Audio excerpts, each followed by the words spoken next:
Hello, this is professional video game expert Tim Rogers. You are watching Kotaku.com. Oh my god, of war! I have played all the way through the latest entry in Sony Santa Monica's Legendary series. It took me about 30 hours. Wow, that 30 hours went fast. I bonkered through this game like it was a bucket of popcorn. Then I popped another bucket. I started it over and I played it again from the beginning. I haven't done that with a AAA game since The Last of Us. I enjoyed myself, so you don't have to. Having said that, I recommend that you too enjoy this game when you can. I've taken all the footage in this video from the first 6 hours of the game and avoided lingering on any plot details outside the prologue chapter. I myself am a pretty big baby when it comes to spoilers, so I wouldn't blame you for not wanting to watch this video. If you think you might want to buy and play this game and you feel in your heart any fear of spoilers, I'm going to recommend you just close this tab and buy the game. No! Wait, don't close the tab. Just mute this video and open another tab to continue your web browsing. If you're still here, indulge me as I break down exactly how loudly this game sang to me.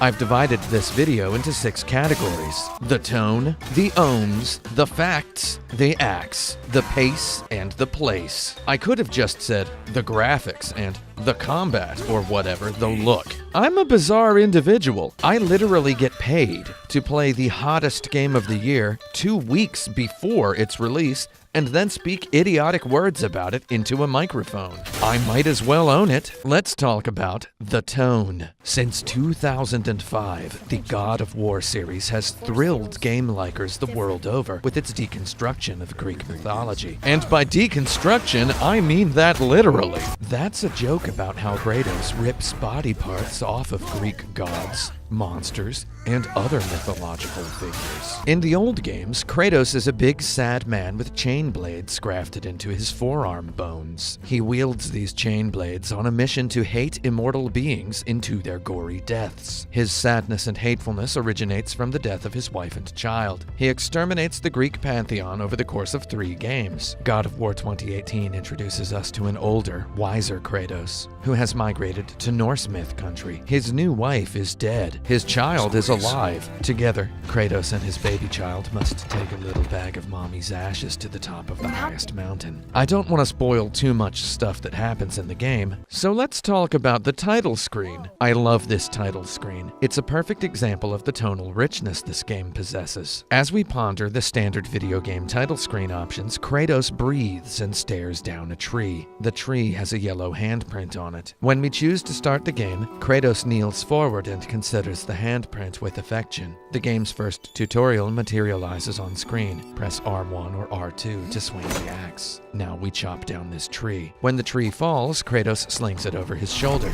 Director Cory Barlog confirmed to me that this is in fact a reference to the Arnold Schwarzenegger movie Commando. Kratos and his son boat up the river back home. Kratos chops wood while his son pays respect to his mother. Now Kratos enters the room and picks up his shroud-wrapped wife. He carries her out to the funeral pyre. The game does not let the player control Kratos here. This is a perfect, crystalline example of the adult tone lingering in the shadows behind this game's triumphant barbaric axe combat. The game permits you, the player, to carry the tree, because that rules. However, it does not permit you to carry the dead body, because Kratos the character wants to do it himself. Expect this thoughtfulness to ripple outward as the story continues. In case you've forgotten, at right around this exact timestamp in the original God of War game, you were hammering buttons while Kratos had noisy sexual intercourse with multiple off-camera naked women. This won't be the last time the game unfurls something cutely classy and quietly dramatic like this. God of War 2018 is full of anti-QTEs. Slightly later, Kratos stands old manishly out of breath whilst a loud-mouthed boss boasts nearby. The game presents the player a button icon. It's like, press this button whenever you want, man. There's no rush. The boss is content to stand there laughing at you until you're ready.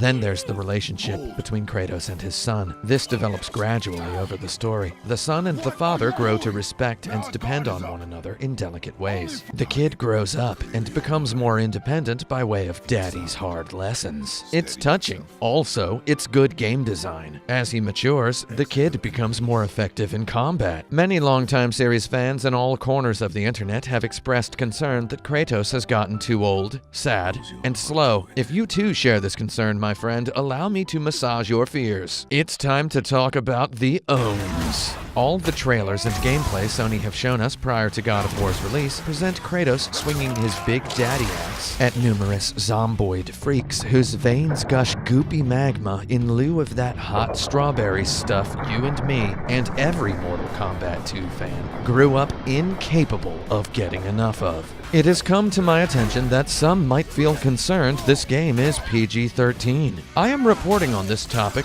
because I like you. Fear not, hamburger-hungry jib gobblers. This game is gross. At one point early in the story, you will begin to encounter ogres. These are like enormous semi-reptilian chimpanzees. It's an incredibly good monster design. If you can stagger an enemy with enough attacks which accumulate stun category damage, you'll knock them into a state from which they can be owned. Owning one of these particular ogres looks like this.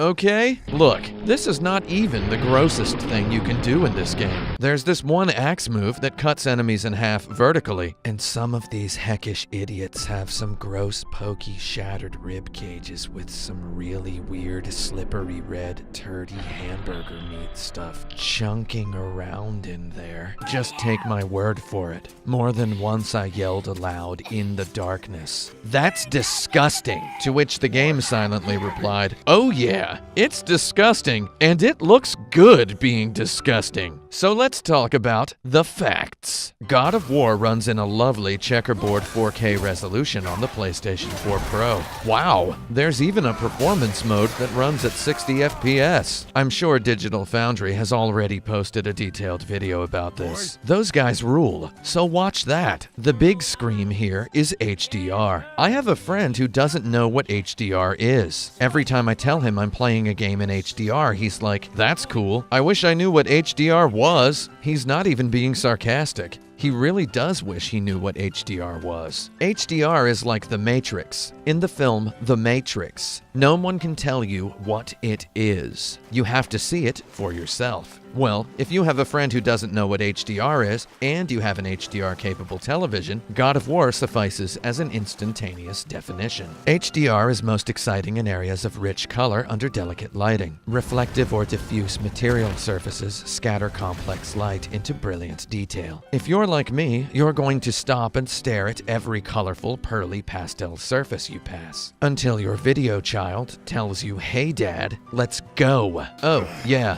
I said colorful.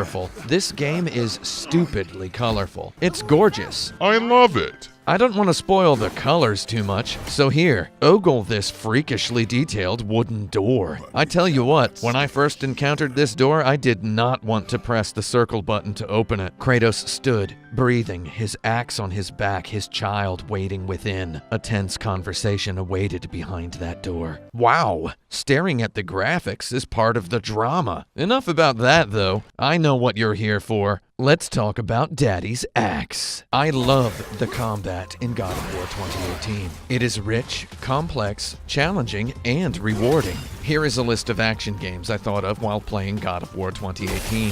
God of War, God of War 2, God of War 3, God of War Ascension, Devil May Cry 3, Ninja Gaiden Black, Dark Souls, Demon's Souls, Bloodborne, Bayonetta, Sword of the Berserk, Guts' Rage, Berserk Millennium Empire Arc, Chapter of the Holy Demon War, Panzer Dragoon, God Hand, God Hand, God Hand. At first glance, God of War 2018's combat looks like it couldn't possibly possess the fluidity of the original games' chain blades. Once you get the hang of a couple of combos, you start to see it. Kratos' old blades were on chains because that was an easy visual excuse for their telekinetic lock-on potential. This new God of War is heavier. Though the fluid still flows, Kratos' attacks will gently lock on to nearby enemies. You use the R1 button for a weak attack. You use the R2 button for a strong attack. Press X to dodge. Double tap X to roll. Click the right analog stick to lock on to an enemy. Click the left analog stick to run. Press L1 to block with your shield. Time it right to parry. I love it. Hold L2 and then press R1 or R2 to throw the axe. A thrown axe can freeze enemies if it hits them just right.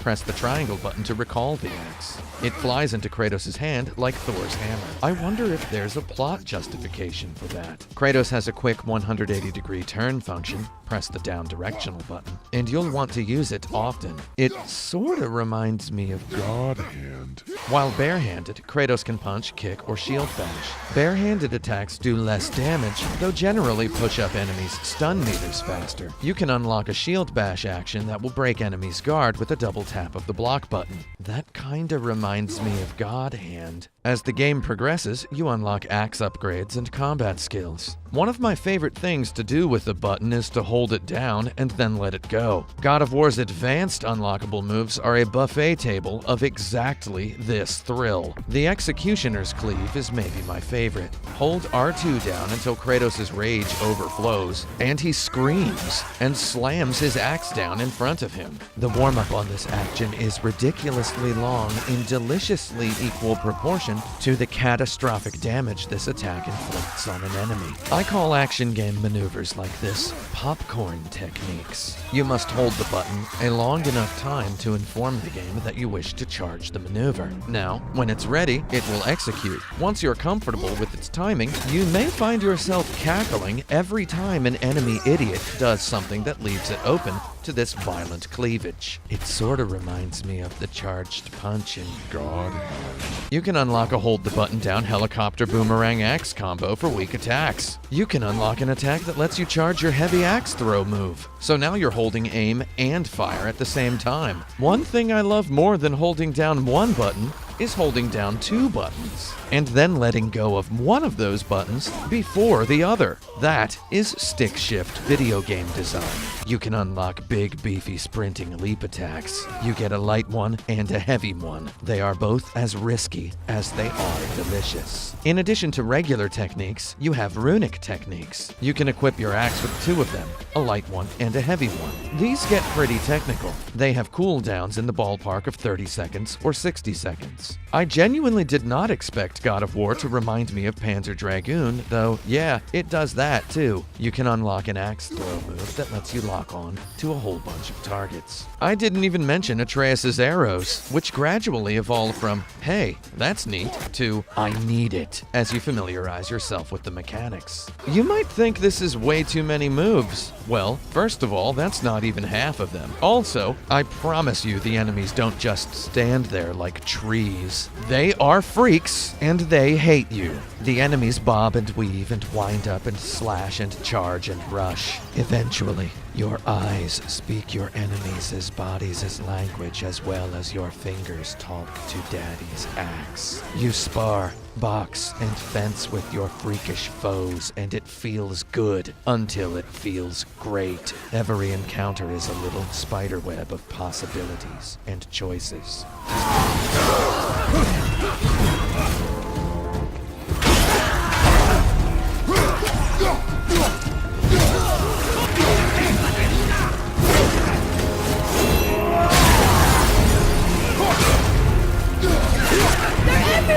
A narrow path negates superior numbers.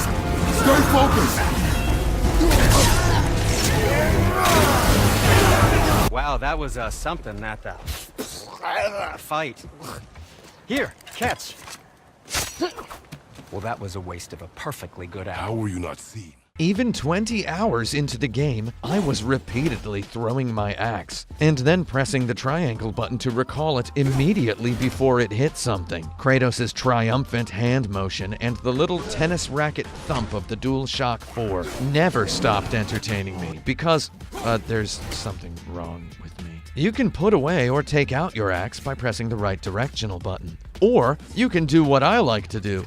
Press the triangle button to telekinetically recall the axe while it's still on your back. I frame by framed this in Adobe Premiere to preemptively settle what is sure to be a sizzling debate. Which is faster, the retrieve or the recall? Look at this wrist motion, though. Human skeletons can't rotate like that. I guess he really is a god. We've slowed down a bit, so let's pick up the pace by talking about the pace. God of War's pacing made me feel 12 years old. Ah yes, the summer of 1991, riding my bike through the woods, reading Conan the Cimmerian short stories in my mom's car, watching Excalibur on VHS late at night. Me and my neighbor Carl went to see Robin Hood, Prince of Thieves, 3 times that summer at the Dollar Theater on Fort Meade, Maryland. To a 38-year-old, this game rules about as much as that movie did to a 12-year-old. The narrative is studded with unexpected moments. Sometimes it goes exploration, battle, cutscene. Though sometimes it goes battle, battle, battle, exploration, cutscene, exploration, exploration, battle, battle, battle, battle. It feels lived in and organic. There's a boat! One of the best parts about Kratos having a child is that said child is constantly urging the quest forward. He's perhaps more eager to reach the top of the mountain than Kratos is. This leads to an interesting dynamic when Kratos stops to scrounge for trinkets. You need these trinkets if you have any notion of upgrading your axe, bow, armor. You encounter the precious trinkets by scouring each and every environment for its inevitable hidden chests. So you fight some monsters, listen to some dialogue, look at some environmental storytelling, and then your kid is like, all right, let's go this way. And you, the player, speak aloud in Kratos' voice. Patience, boy. Daddy's trinket hunger requires satisfaction. 16 sweaty minutes later, you're throwing your axe over and over again at these 3 little lanterns, which will unlock a treasure chest if you can hit all 3 of them within like 8 seconds. And your kid is like, we're still doing this? And you're like, yes, we are. On the one hand, unlocking this chest will get me an item that eventually extends my maximum health. On the other hand, maximum health is for weaklings who can't beat every encounter without taking damage. The kid's impatient faith in the adequacy of his daddy's life meter is weirdly empowering. The trinket scrounging is part of the drama. Of course, I'm going to suffer for those trinkets because I genuinely like spending times in the environments. They're beautiful. And hey, that reminds me, let's talk about the place. God of War's time immemorial Norse setting is enchanting. Every rune-etched monolith looms mercilessly weird and old. The environment artists did a wonderful job. The music suits this mood. Every flickering torch or glinting wall of ice entices and invites imaginations of what happened here. I played and had a great time. When a character first mentioned Thor, I literally stood up with surprise. I yelled, "Thor! Thor is in this game." The game had been so enthralling up to that point that it didn't even need to mention Thor. Minutes later, I was like, oh my God of War, there's gonna be Valkyries in here probably. It's the little touches that sweeten the plot. You befriend 2 dwarven blacksmiths. They're brothers. They had a feud years ago. Every time you see one, he smack talks the other, though you can tell they love each other. I love how much they love each other. Also, I love that their accents aren't British. Straight back here and nowhere else. And whatever you do, never, ever. I mean, I love British accents as much as the next American. British accent is the voice equivalent of a pair of glasses. Having said that, it's nice that not everyone in immemorial Norse land sounds like they're on Game of Thrones. It's a white petal flower in my garden. Just a handful. God of War starts great. I loved it right away. It kept getting better and better as it went on. Within an hour, it had completely hooked me. Then, 15 hours into the game, I realized I flat out loved it. Atreus and Kratos were in a canoe. Atreus asked Kratos a question, and Kratos told him a brief little story. Atreus responded to the story with impish skepticism, which Kratos counter-suplexed with tough, gruff brevity. I said, I love this. out loud, in the dark, to myself, and for the first time in hours, my normal speaking voice carried through my Astro A50 wireless headset microphone and monitored into my ears, mixed perfectly with the in-game dialogue. I looked around my living room like a ghost had just touched my shoulder. My Astro A50 microphone mutes when I swivel it upward, so why was it positioned in front of my face? It was then that I was consciously aware that I had, hours earlier, swiveled the microphone down into position in front of my lips so that I could speak aloud in Kratos' voice during battle, or roleplay his fumbling attempts to solve puzzles. On the one hand, it's the Astro A50's fault for providing me this seamless, built-in monitoring function, which offers me the priceless opportunity to voice act in video games as I play them. On the other hand, it was immersion into God of War that had transformed me into the weirdo who wanted to do this. On the third hand, I was born stupid. However, I will not die hungry. Video games forever. Kotaku.com.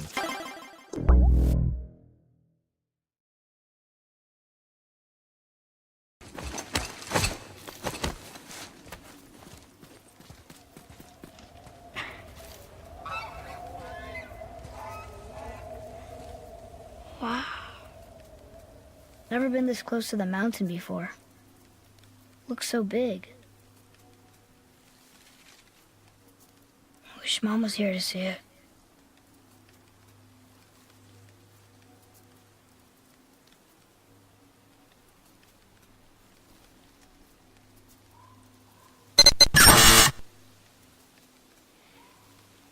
Come, boy.